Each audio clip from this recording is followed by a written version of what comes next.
Under the hot sun, a soft cry broke the quiet of the savannah, drawing attention to its source. Carefully, a lone old woman followed the sound through the tall grass, each step making her heart beat faster. When the grass opened, a small, shaking creature appeared, its fur as white as clouds and its eyes full of fear. For a moment, everything felt still as the old woman knelt and slowly reached out a hand, the air heavy with anticipation. What began as an ordinary walk was about to turn into something remarkable. The sun was setting low over the wide savannah, coloring the cracked, dry ground with golden light. In the distance, tall baobab trees stood strong, their thick, twisted branches reaching up to the sky like quiet protectors at the edge of this empty land. There was a small hut made of mud and straw. The hut leaned a little, as if tired from standing against the hot sun and strong winds for so many years.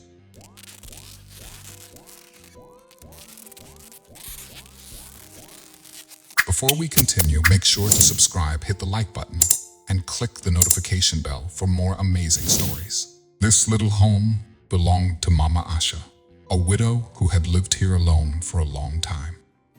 Mama Asha came out of her hut, her back bent slightly from age and hard work. She wore a simple cloth over her shoulders and held a woven basket in her rough, wrinkled hands. Her eyes, full of lines from a life of struggle, looked out across the horizon with quiet determination. The nearby village of Baobab was lively and noisy, very different from Mama Asha's quiet life. She didn't visit the village often. After losing her family during a terrible drought years ago, she chose to live alone. Barefoot, Mama Asha walked slowly over the uneven ground, stopping sometimes to pick up dry branches and twigs to put in her basket. The only sounds were the distant cries of birds and the soft whisper of grass in the breeze, reminding her that some life still thrived in the wilderness, even though her life was lonely and hard. Mama Asha stayed strong for a moment. The morning sun was low in the sky, covering the quiet savannah with a soft, golden light. Mama Asha walked slowly through the open land, her basket already half full of twigs and dry branches. She paused to rest, wiping the sweat from her forehead with the corner of her shawl. That's when she heard a sound. At first, it was faint, barely noticeable over the soft wind. She stopped and tilted her head, listening carefully.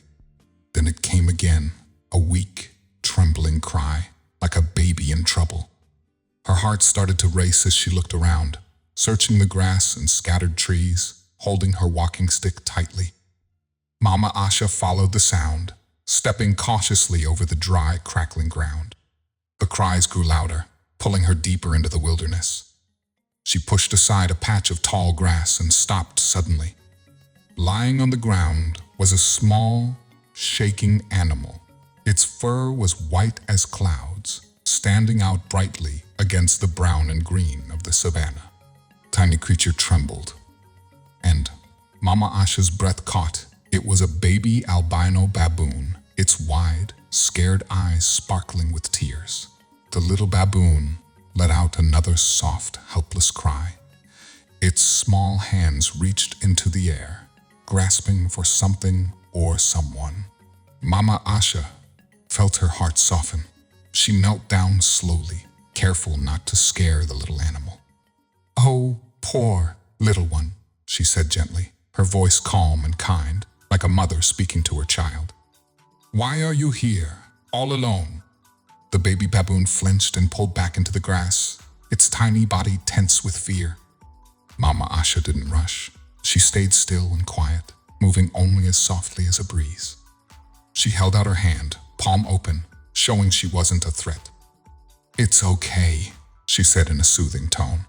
After a moment, the little baboon stopped trembling so much, its curious eyes studied Mama Asha's face as if looking for reassurance. Slowly, its small, shaking hand reached out and touched her fingers. A warm smile spread across Mama Asha's face.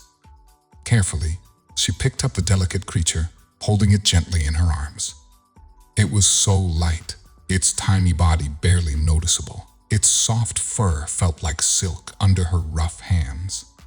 She held the baboon close, cradling it as if it were a baby needing comfort. She rocked it softly, her movements tender and calm. "You're safe now," she whispered. The baby baboon nestled in her chest, its cries fading into quiet, tired whimpers. Mama Asha felt a deep warmth inside her, a feeling she hadn't experienced in many years. Balancing her basket on one hip and holding the tiny baboon securely in her arms, Mama Asha started walking back to her hut. As she walked, she spoke gently to the little one, her voice filled with love and hope. "I'll call you Kajjani," she said softly. "You'll be my little hope." Time passed, and the small, fragile baboon Mama Asha had saved grew into a lively companion. At first, Kajjani was shy and stayed close to Mama Asha. He would hold on her shawl or sit quietly by her side as she worked on baskets. But as days turned into weeks, he became braver. His curious eyes began to explore every part of the hut, and soon he followed Mama Asha everywhere she went. One cool morning, as Mama Asha went out to collect firewood, Kajjani bounced after her with excitement. His white fur shone brightly in the sunlight. He copied her every move, picking up small sticks and carefully placing them in her basket. Mama Asha laughed, her voice ringing through the still savannah. "You're such a smart little helper," she said with a smile, gently patting his soft head. Kajjani chirped happily and ran to find more twigs. As months turned into years, Kajjani grew big and strong. His slender arms became muscular, and his small body grew tall. Even though he became much larger, Kajjani stayed gentle and playful, always careful not to hurt Mama Asha. Kajjani quickly became her best helper. He carried heavy bundles of firewood with ease, climbed tall baobab trees to gather sweet fruits, and brought water from the stream in a clay pot, balancing it perfectly. One day, as Mama Asha worked on her baskets, she saw Kajjani tying bundles of sticks with a rope, clapping her hands with joy. "Kajjani, you've learned so much." Her face lit up with pride. Kajjani grinned, holding up the tied bundle with sparkling eyes, proud of his progress. The once quiet hut now felt alive with laughter and energy. Kajjani filled every corner with his playful spirit. He loved swinging from the branches of the big tree near their home, his white fur glowing against the green leaves. Often, he would jump down suddenly to surprise Mama Asha. She would pretend to scold him, wagging her finger, but always ended up laughing. Kajjani's cleverness amazed her. He seemed to understand not only her words, but also her feelings. When Mama Asha was tired, he would sit beside her, resting his large hand gently on her shoulder, as if to say, "I'm here." On days when sadness crept into her heart, Kajjani would make funny faces or tug on her shawl until she smiled again. To Mama Asha, Kajjani was more than just an animal. He was her family, her companion, and the light that filled her once lonely life. Their simple life brought her happiness she hadn't felt in many years. But as Kajjani grew, rumors spread in the nearby village. People who saw glimpses of the large white baboon whispered among themselves, "He's too big," some said uneasily. "No animal should grow that large," others murmured. "It's unnatural. Maybe he's cursed."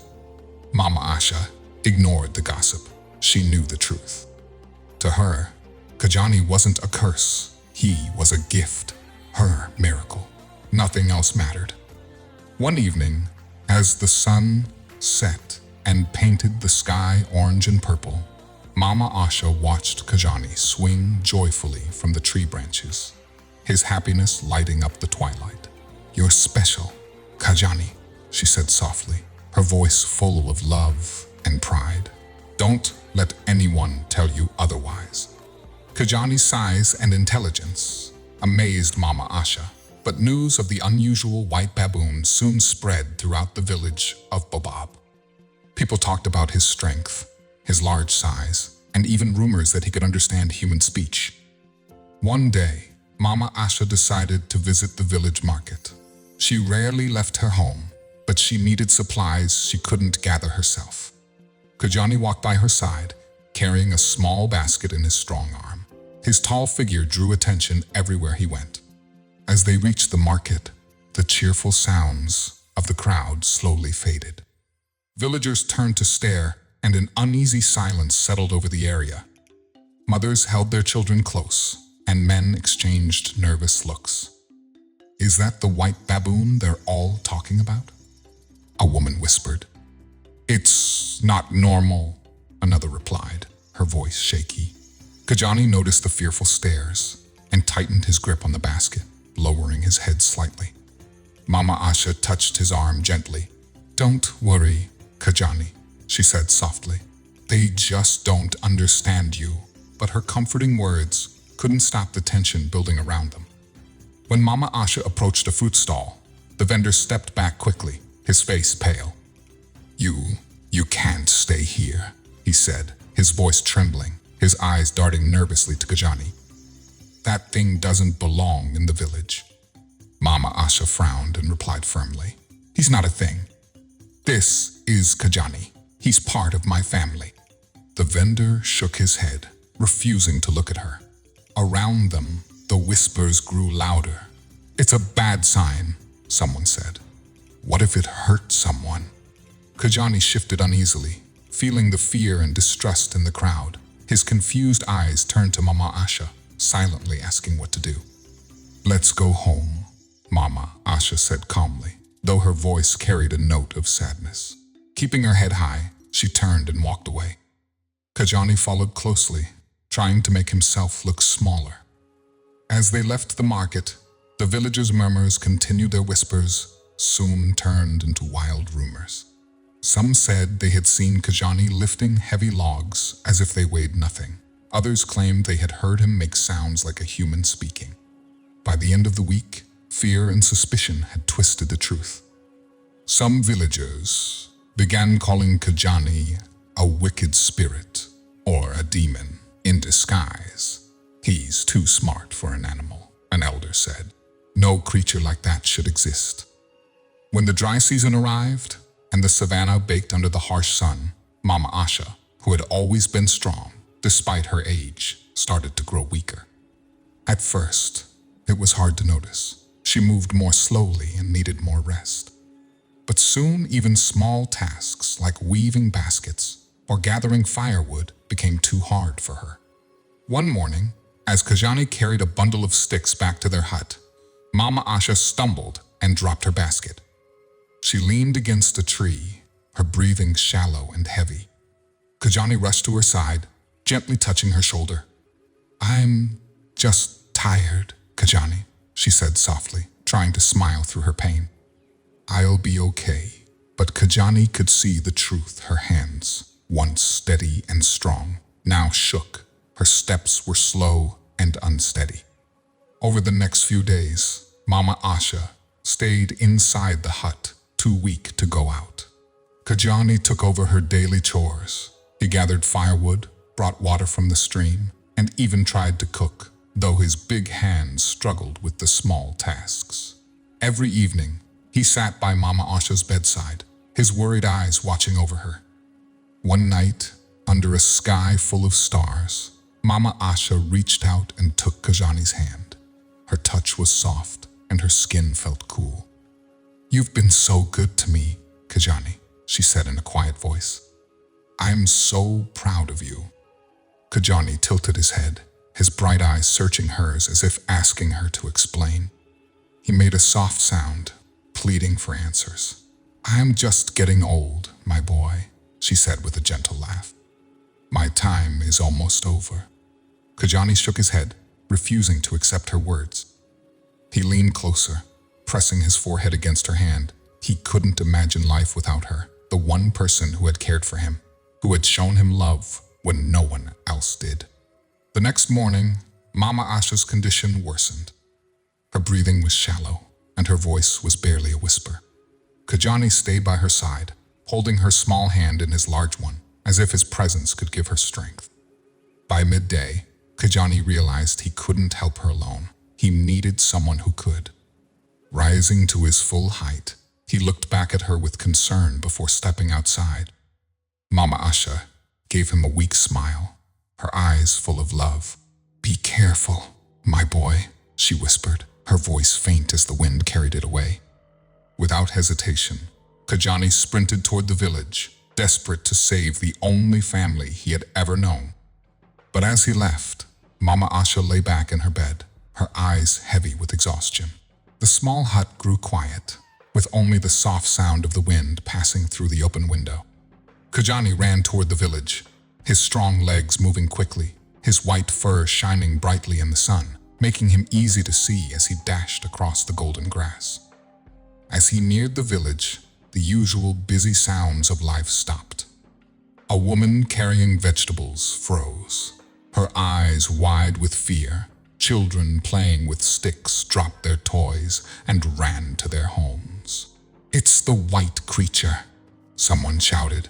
Kajjani slowed down and raised his hands, trying to show he wasn't dangerous. He made soft, pleading noises, hoping the villagers would understand. But all they saw was his large size and unusual color, and fear filled their hearts.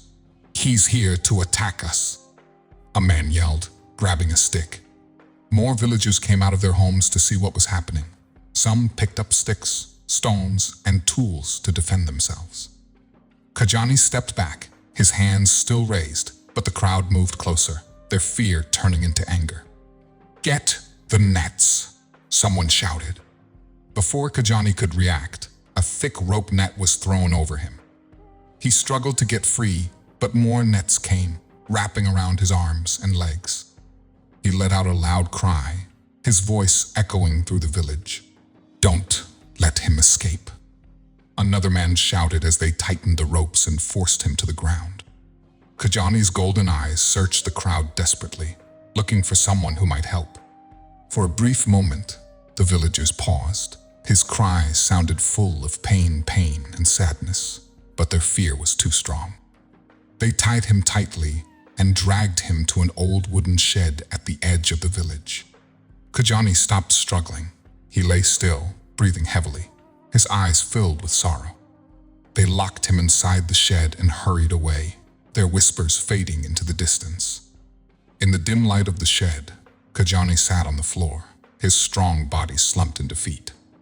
He thought of Mama Asha, her kind smile and gentle voice. He had come to save her, but now he was trapped, unable to help.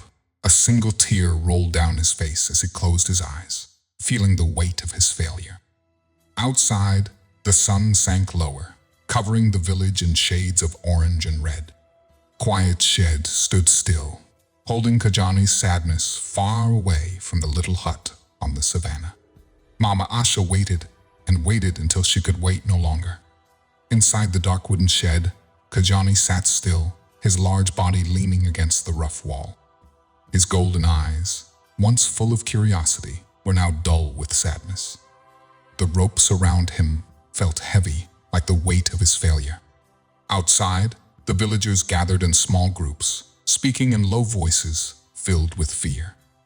Some paced nervously, holding sticks and tools, ready in case Kajjani tried to escape. Others whispered about the white demon and what they should do with him. "Why did it come here?" one man asked, gripping a spear tightly. "Maybe he wanted to attack us," another replied, her voice shaking. "No animal should look or act like that. It's unnatural." But not everyone agreed. An older woman, leaning on a walking stick, frowned thoughtfully. "Doesn't look dangerous," she said softly. It seemed scared. Her words were drowned out by louder voices of fear. "We can't risk it," a younger man said firmly. "It's too dangerous to keep him here inside the shed." Kajjani shifted slightly, testing the ropes around him. They were tight, and every time he moved, they only dug deeper into his fur. He let out a low, sad sound, thinking about Mama Asha. He had left her to find help. Now he was trapped, unable to return. She was alone, and he had failed her. A young boy, curious but cautious, walked quietly toward the shed. He peered through the gaps in the wooden wall, his wide eyes meeting Kajjani's for a moment. They stared at each other. The boy's fear began to fade as he saw the sadness in Kajjani's eyes. "It's crying," the boy whispered softly. "What are you doing?" "Stay back," an adult scolded quickly, pulling the boy away. The villagers kept arguing, their voices growing louder. Some wanted to get rid of Kajjani, while others hesitated. Finally, the village elder, Spreadukrr, stepped forward. His deep, steady voice silenced the crowd. "We cannot act out of fear. We need to understand why he came here," he said firmly. The villagers fell quiet, though their uneasy glances at the shed showed they were still afraid. Inside, Kajjani could hear their muffled voices, but he didn't understand all their words. His head lowered, his shoulders slumped in defeat. He wasn't scared of them. He was scared for Mama Asha. She needed him, and he had no way to help her. In her small, simple hut, Mama Asha lay still on her bed, her body weak and fragile. The soft golden light of the setting sun slipped through the cracks in the wooden walls, gently lighting up her face. Her breaths were shallow and slow, each one requiring more effort than the last. With a final, gentle sigh, Mama Asha closed her eyes. Her face looked peaceful, as though she had fallen into a deep and restful sleep. The hut became silent, except for the wind's soft whispers carrying her spirit to the heavens far away. Locked in the shed, Kajjani let out a sorrowful cry. It was as if he could feel the loss deep in his heart. The world around him seemed heavier, colder, and quieter, as though a piece of him had gone silent forever. As the morning sun rose over the village, Kajjani sat quietly inside the dark shed. His head hung low, his body tired, but his heart was restless. A deep feeling of worry filled him, as if something terrible had happened outside. Spreadukrr, the village elder, stood before the villagers. His calm voice broke the silence. "We cannot let fear guide us.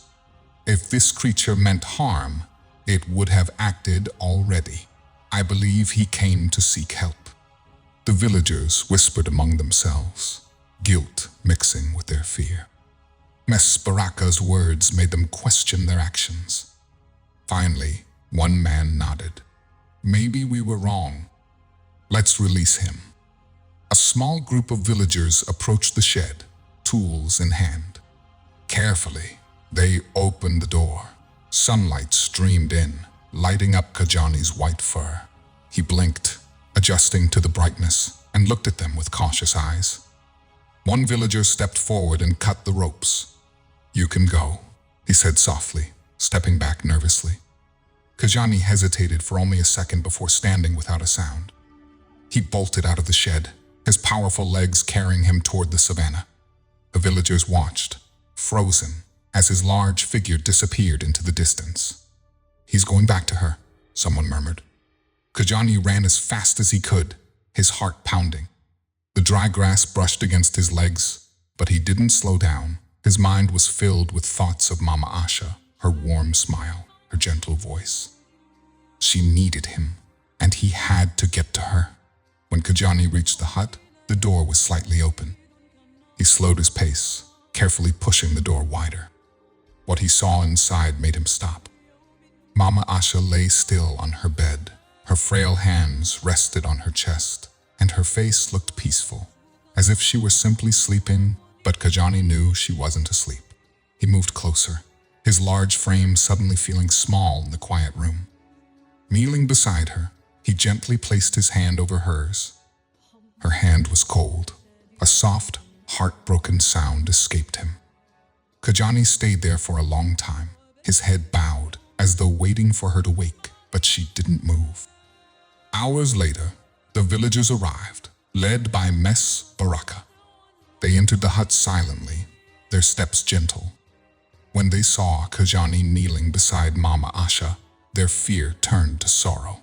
The elder placed a comforting hand on Kajjani's shoulder. "She's gone, my friend," he said softly. Kajjani didn't respond. His grief was quiet but overwhelming, a deep sadness that filled the room. The villagers stood nearby, their hearts heavy with regret. They realized they had misjudged him, and their actions had kept him away from the one he loved most. As the sun set, painting the sky orange and purple, Kajjani gently carried Mama Asha's body to a spot beneath a large baobab tree near the hut. The villagers followed in silence, offering their quiet support. Together, they buried her in the shade of the tree she had loved. When the last handful of dirt covered the grave, Kajjani sat beside it, his large hands resting on the ground. He stared at the mound of earth, his face filled with an emptiness words couldn't describe. The villagers stayed for a while, watching quietly before leaving him alone. For days after Mama Asha was buried, Kajjani stayed by her grave. He didn't move his large figure, sitting quietly under the baobab tree. The villagers kept their distance, but their feelings toward Kajjani had changed. Fear was replaced with guilt, sadness, and even respect for the loyal creature who had loved Mama Asha so deeply. In the days that followed, some villagers began to approach him with small gestures of kindness. A woman left a basket of fruit near the grave. Curious children sat nearby, watching him silently as he rested under the tree. Slowly, the villagers' fear melted away, replaced by admiration. One evening, as the sky glowed with shades of orange and gold, Kajjani finally stood up. He walked to the edge of the village and sat there, looking out over the open savannah. The villagers saw this as a silent promise, not that he was leaving, but that he would protect them as he had protected Mama Asha. As days turned into weeks, Kajjani began to roam around the outskirts of the village. At first, the villagers were cautious, but they soon noticed he meant no harm. He chased away wild animals that threatened their livestock, and even helped them during a dry season by leading them to a hidden water source. "He's not just an animal," one man said to Baraka one evening. "He's one of us now." Baraka nodded as he watched Kajjani sitting near Mama Asha's grave, his sharp eyes scanning the horizon. He was never a danger. The elders said he was a blessing. The villagers decided to honor Mama Asha and Kajjani by building a small stone marker at her grave. It was a sign of their gratitude for everything she had done for the village and for the gift of Kajjani's loyalty and protection. Over time, Kajjani became the village's quiet guardian. His presence brought comfort and safety to the people of baobab village. To them, Kajjani was more than a protector, he was family. So, the morale of the story is, if you adopt a giant white baboon, be ready for it to become the village hero while you're stuck eating humble pie. Binding bonds through beautiful tales. Thank you for watching.